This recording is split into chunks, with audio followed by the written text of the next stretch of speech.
le parece si vamos ahora a conocer la información financiera en Mercados en Perspectiva?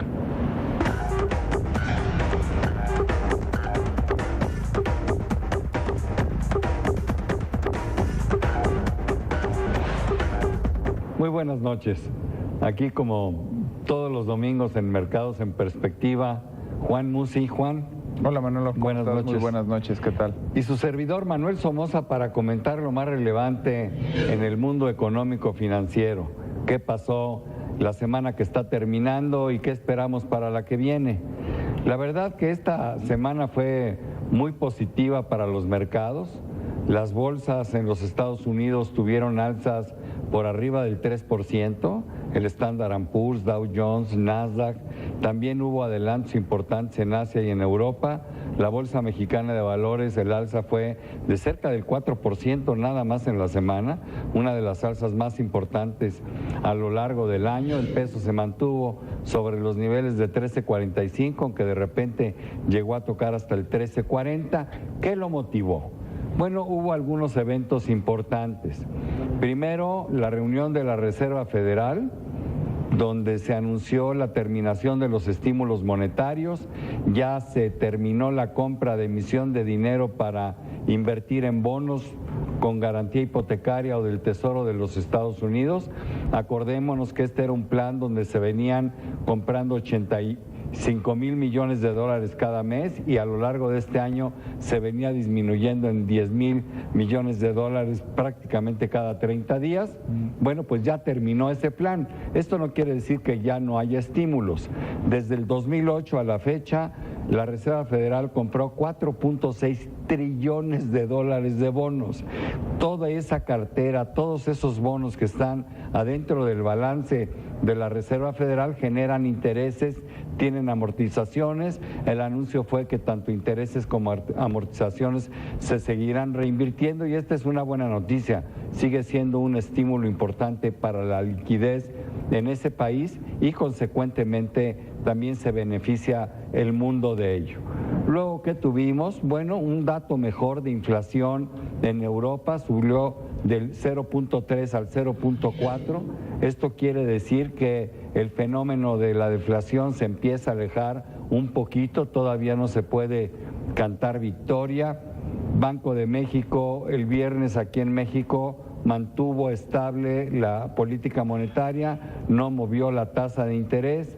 Los datos en los Estados Unidos siguen siendo francamente fuertes, la economía viene muy robusta, así lo dijo la propia presidenta de la Reserva Federal en su informe después de la Junta del Comité de Mercado Abierto, que sentían más robusto el empleo, veían bien el crecimiento norteamericano y al final, bueno, pues todo eso influyó en lo que vimos en la semana. Y por último, el viernes en forma sorpresiva el Banco Central de Japón dijo que iba a incrementar el proyecto o el programa, más bien dicho, de estímulos y monetarios para poner 80 billones de euros en la mesa y esto evidentemente va a tener efectos muy importantes en la liquidez internacional. Eso es lo que tuvimos, esos fueron los efectos. En Estados Unidos una magnífica noticia, se revisó el PIB al tercer trimestre, creciendo esa economía al 3.5%. Del 3 al 3,5%. Para Estados Unidos crecer al 3,5% es extraordinario. En el tamaño de esa economía un crecimiento del 3,5% genera enorme riqueza, pueden generar 250,000 empleos cada mes sin problemas. Acordémonos que es una economía de consumo. En fin, se alinearon las estrellas y prácticamente los datos en todos lados fueron buenos. Los problemas geopolíticos ahí están, no se acaban de resolver completamente, pero tampoco hubo malas noticias adicionales a las que se viven todos los días. ¿Qué tenemos para la semana entrante? Yo le pediría a Juan que nos comentara cómo viene la agenda y qué esperamos. Sí, bueno, pues definitivamente una semana también muy cargada de información. va a seguir, yo creo que confirmando tendencia a Estados Unidos del crecimiento económico y de pues de este buen desarrollo que está teniendo esa economía. Lo vamos a confirmar el viernes, que viene dato del empleo, la creación de empleos, lo que le llaman ellos la nómina no agrícola. Como comentas, pues con estas cifras de crecimiento seguramente estaremos viendo un dato por arriba de los 200,000 empleos, ¿no? Que ha sido consistente, ¿no? La creación de empleo en Estados Unidos. Seguramente si vemos un dato mayor a los 230 o 240,000 será muy positivo para el mercado, y por debajo de 200,000 pues se podría tomar con cierta reserva, ¿no? Viene también producción manufacturera en la zona euro, que con lo que dices que mejora un poco el tema de la inflación, ojalá y venga acompañado también de mejores datos industriales y manufactureros en la propia zona del euro. En el caso de México viene la inflación rumbo a finales de semana, vamos a ver la inflación de esta última quincena y el acumulado anual. Tuvimos también reunión de política monetaria de Banco de México, la inflación de momento está por arriba de la meta, pero no hubo nada, digamos, sustancial. Pero en el 4%, ¿no? En el 4%. Que no es un drama. Así es, ¿no? Aunque momentáneamente está ligeramente arriba, pero no la pone fuera del objetivo de fin de año.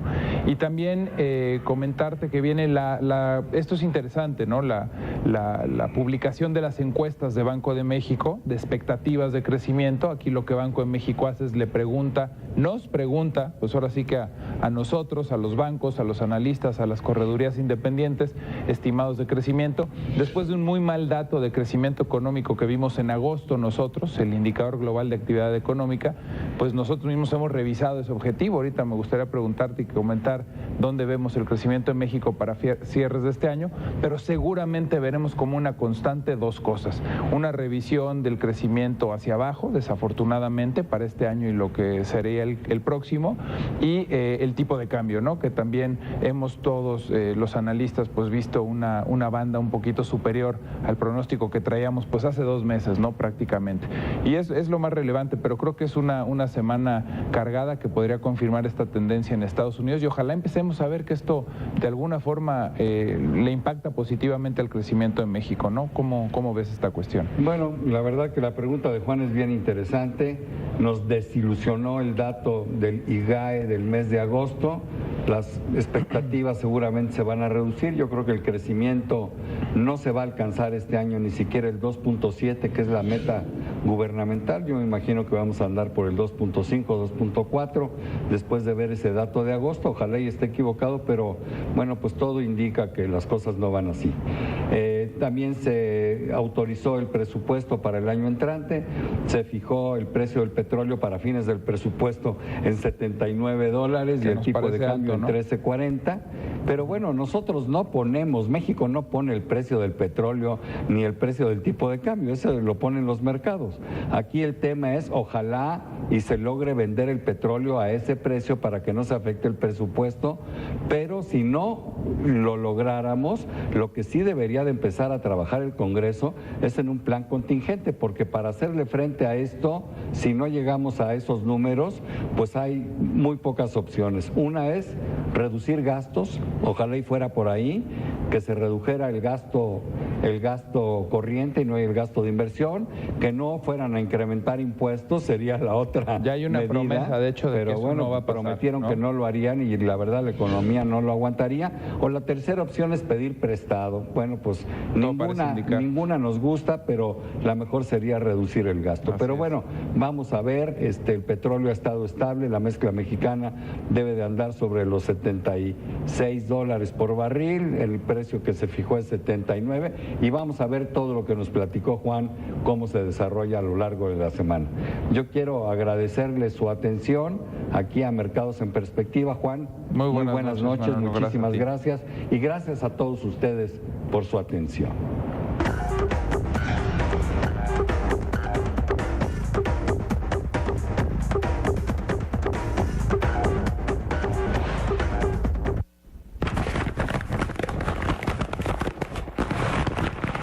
Gracias, Manuel, Juan. Y es el momento.